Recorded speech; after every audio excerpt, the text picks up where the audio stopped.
എൻ്റെ പേര് നദ ഫാത്തിമ. ഓ തിത്തിത്തറ തിത്തിത്തൈ തിത്തൈ തകതേതോ, കുടിക്കാനും കുളിക്കാനും ചെടികൾക്ക് നനയ്ക്കാൻ ജലം വേണമെന്ന കാര്യം മറന്നിടലേ.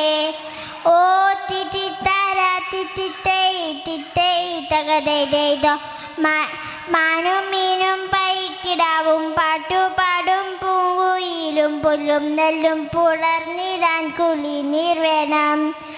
ഓ തിത്തിത്തര തിത്തിത്തൈ തിത്തൈ തകതേതോ, മഴവെള്ളം നിറഞ്ഞിടും കുള പുഴ ചൊലയ ശുചിയാക്കി ഇന്നുമെന്നും സൂക്ഷിച്ചിടണം. ഓ തിത്തിത്തര തിത്തിത്തൈ തിത്തൈ തകതേതോ.